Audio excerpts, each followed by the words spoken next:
लेकिन जो प्राणी संविधान है उसमें धर्मनिरपेक्ष शब्द नहीं है, सेकुलर शब्द नहीं है। तो ये क्यों धोखा दिया जा रहा है और क्यों गलत पढ़ाया जा रहा है? किसी व्यक्ति को गलत पढ़ाना ये क्या अपराध नहीं है क्या? आज सेकुलर के नाम पे पूरा भारत चिल्लाता है सेकुलर सेकुलर, और सेकुलर कह क्या? सेकुलर नाम का भूत हो गया है, और ये भूत इतना खतरनाक हो गया है।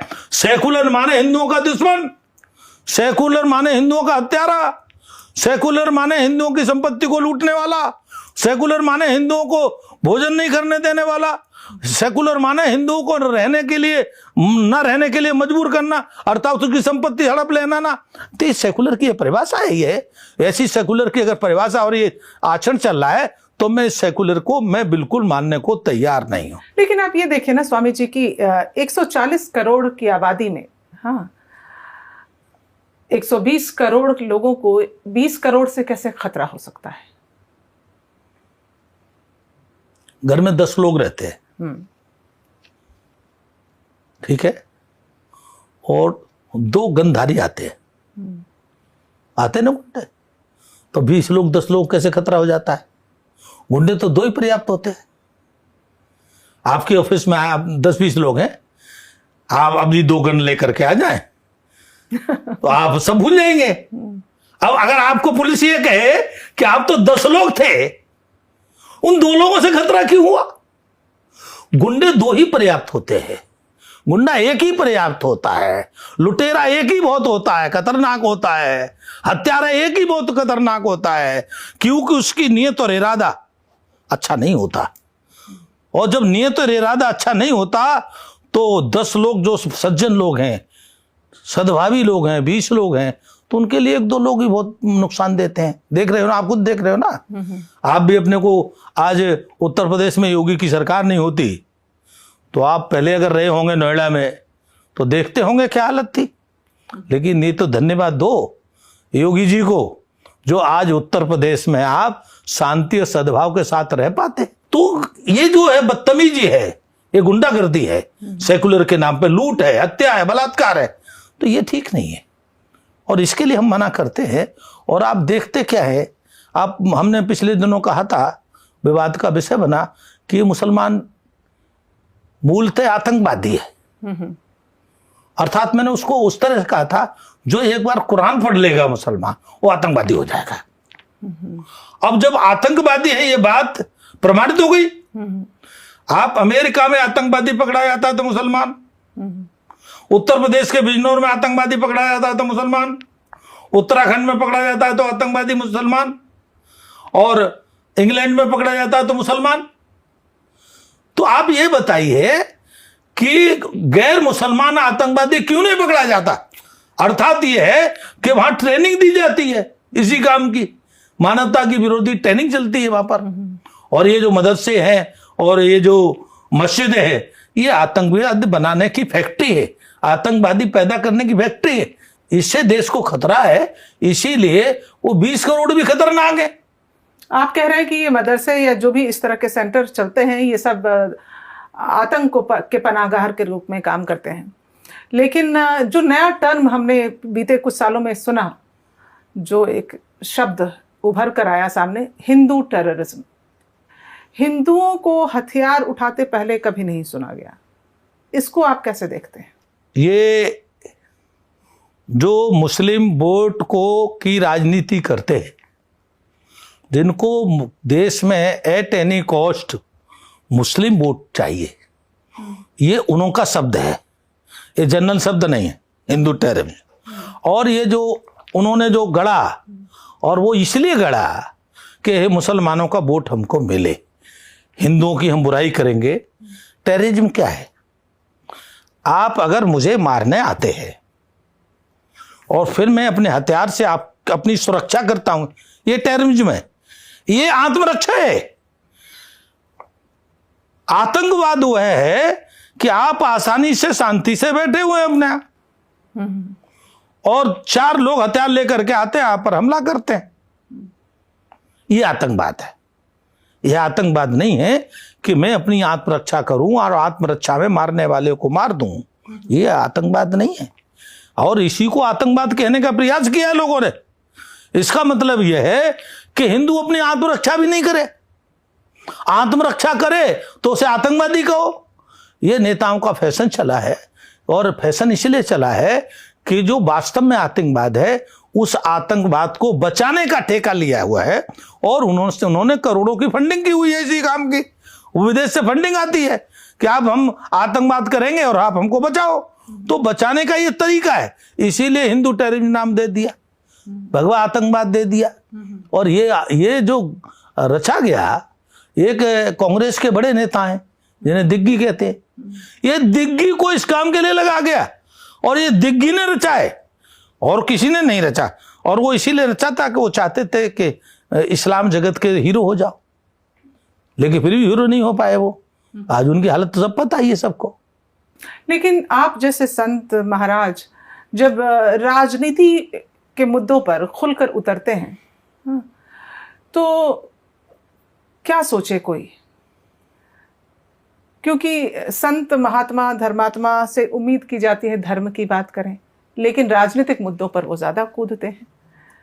नहीं, आपने जो प्रश्न पूछे, जब आपने धर्म का प्रश्न पूछा तो मैंने धर्म का जवाब दिया, राजनीति का प्रश्न पूछा तो आपको राजनीति का जवाब दिया, क्योंकि जो आतंकवाद है वो राजनीतिक शब्द है।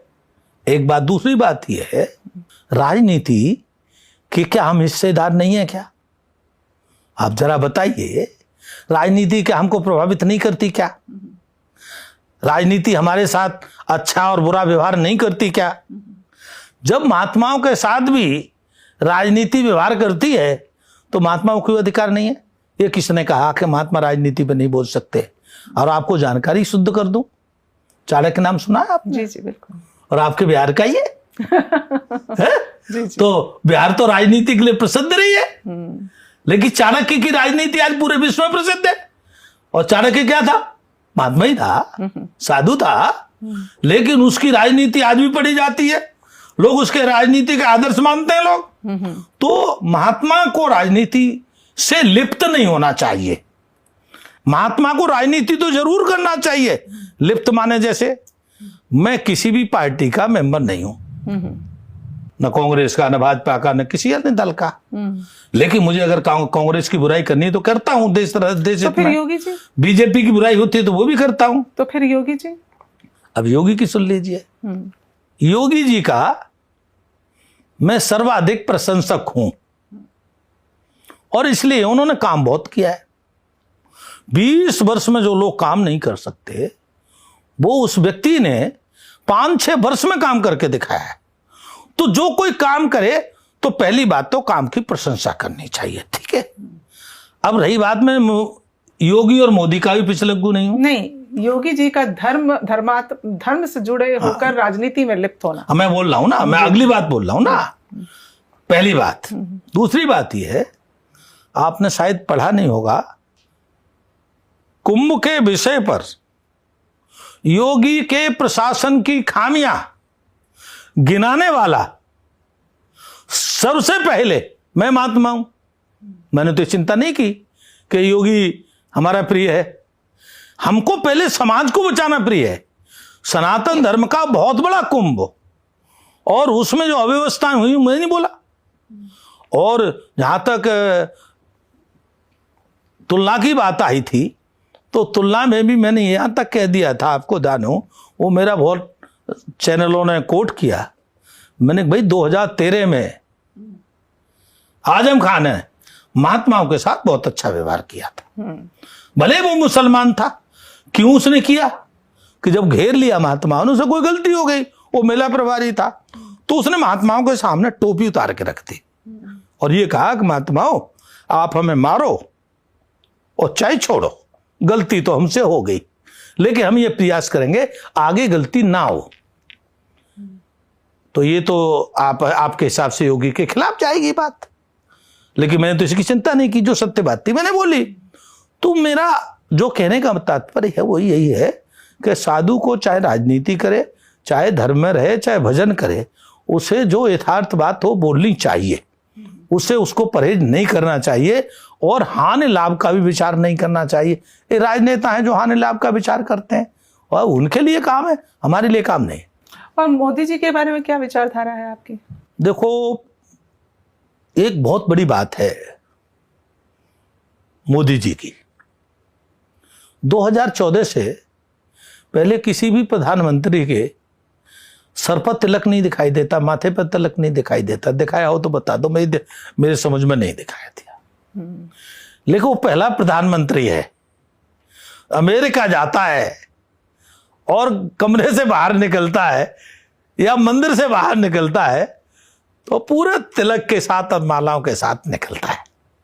उस व्यक्ति को कहीं भी हृदय में लेश मात्र भी सनातन के प्रति उपेक्षा का भाव नहीं रहता, सनातन के प्रति प्रेम का भाव रहता है, सद्भाव का भाव रहता है, समर्पण का भाव रहता है।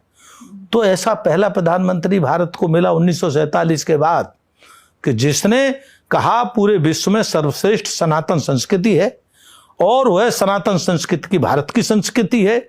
मैं देश का प्रधानमंत्री हूं, मैं उस सनातन संस्कृति की अगुवाई करता हूं।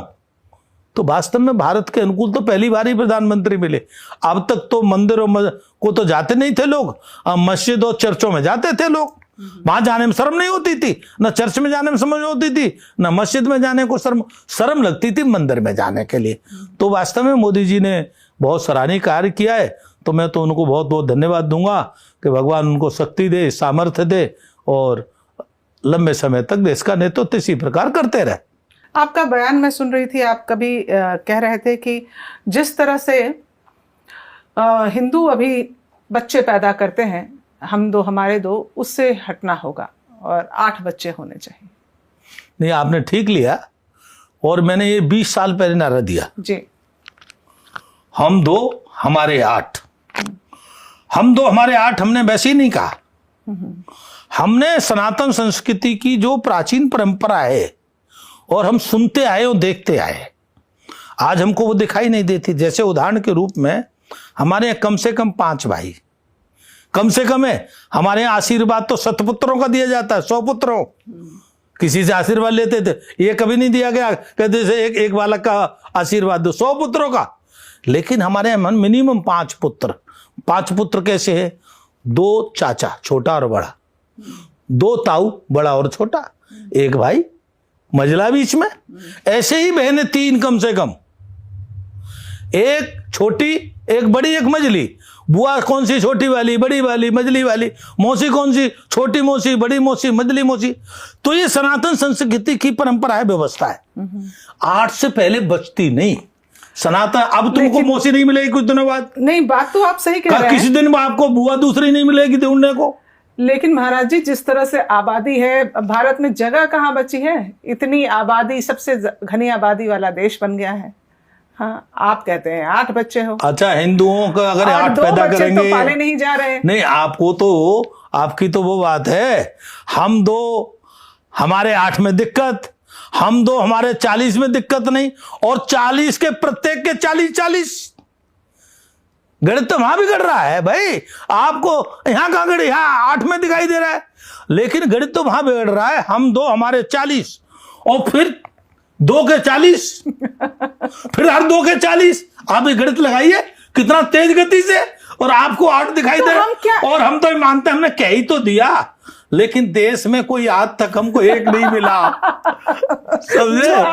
जो हमारी बात उसने मानी हो और उसने ये कहा कि महाराज जी 20 साल पहले आपने कहा था, हम स्वीकार कर रहे हैं। क्योंकि अभी तो 2 भी नहीं पाले जा रहे ना, 1 बच्चा पैदा कर रहे हैं लोग। बात ये कारण नहीं है, बात ये है कि कहीं न कहीं हिंदू का अपने भगवान से विश्वास दिखा है। इस्लाम के लोगों का अल्लाह पे विश्वास मजबूत हुआ है। जैसे उसके 20 हो जाओ, 25 हो जाओ, उससे कहो कि भाई कि कैसे होगा? अरे अल्लाह करेगा। क्योंकि एक ही और हम क्या कहेंगे? अरे भाई 1 कैसे पाले? अरे आप एक बात बताओ, क्या हम वास्तव में बच्चे को पाल सकते हैं? क्या बात आप कह रहे हो? हमारे बच्चे की व्यवस्था जब भगवान पैदा करता है तो भगवान ही करता है सब व्यवस्थाएं, हम मात्र उसके सहयोगी है।